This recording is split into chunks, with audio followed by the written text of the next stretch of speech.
Саламатсыздар ма, құрметті ұстаздар. Бүгін бізде жасанды интеллект бойынша сабақ барысында қалай қолданамыз, сол туралы айта кететін боламыз. Ол үшін бізде ең бірінші платформа DID AI деп аталады. Сайт Google сайтқа тура осылай тереміз. Ең бірінші сайтқа кіреміз.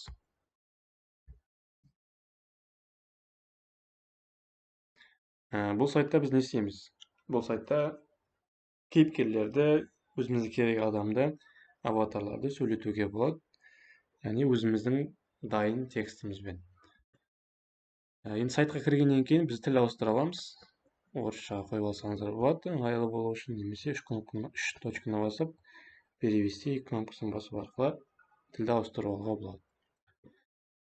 Начать кнопкасын басамыз. Әрі қарай енді бізге сайтқа тіркелу керек.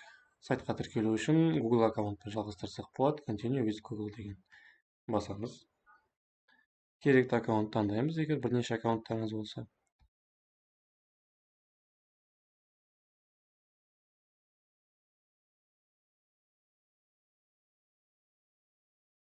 Одан кейін сіздерде шағын опрос болады. Ол шағын опростан өткеннен кейін осы бетке сіздерді жібереді. Енді аватар қалай жасаймыз? Мына жерде аватар видео дейтін кнопка бар. Оның орысшасы бізде тура осылай тұрады. Сол кнопканы басамыз. Басқаннан кейін start from blank немесе начать с нуля деп тұрады. Соны басамыз.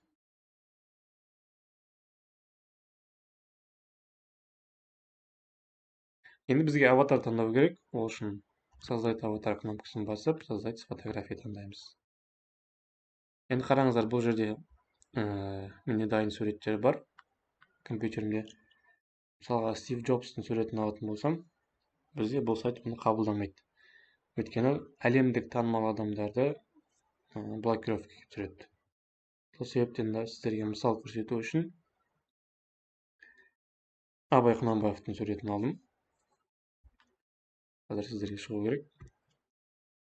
Тек қана Абай Құнанбаев емес, басқа да адамдарды алуға болады. Жалпы қазағымыздың немесе кейіпкерлерді, мультфильм кейіпкерлеріне сияқты әртүрлі аватарлар қолдана беруге болады. Енді бізде сурет шықты. Эмоция таңдау керек біз. Қандай эмоциямен сөйлеу керек? Мысалға, серьезно таңдауға болады, және қозғалыс, движение, естественно және живое. Одан кейін енді текст қалай қоямыз? Қандай текст сөйлеу керек? Соны таңдау үшін біз сценарийге барамыз. Сценарийдің ішінде мына жерге кез келген өзіміздің текстімізді қоямыз. Мысалға менде дайын тұрған текст. Осына барып, мына жерге қоя саламын. Және ең астында тіл таңдаймыз. EMA деп тұрған жерде. Регион Қазақстан. Бізде екі дауыс бар, Айгүл және Дәулет. Бізге енді ұлдың дауысы керек, сол себепті Дәулет таңдаймыз. Жылдамдығында өзгертуге болады сөйлеген кезде.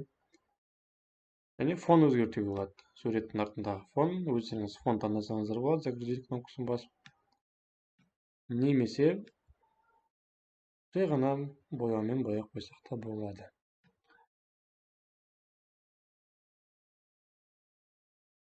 Жалпы дайын видеомыз. Енді создать видеоны басамыз. Сіздерде 12 кредит береді. Бір кредит ол бір видео. Яғни сіз 12 рет видеоны тегін жасай аласыз. Бір аккаунтпен, бір Google аккаунтпен. Мына жерге видеоның атын қойсаңыздар болады. Мысалға, Абай Құнанбаев дейсің. Видеоның ұзақтығы 10 секунд. Генерировать кнопкасын басамыз.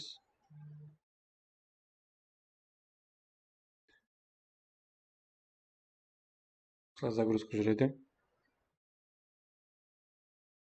Видеомыз дайын болды. Кішкене уақыт күту керек. Қарап көрсек болады. Саламатсыздар ма? Бүгінгі сабаққа қош келдіңіздер. Менен сендерге сұрақ. Мұхтар Әуезов қай жылы дүниеге келді? Осылай сабақтарыңызда қолдана берсеңіздер болады. Енді бұны жүктеп алу үшін скачать кнопкасын басамыз.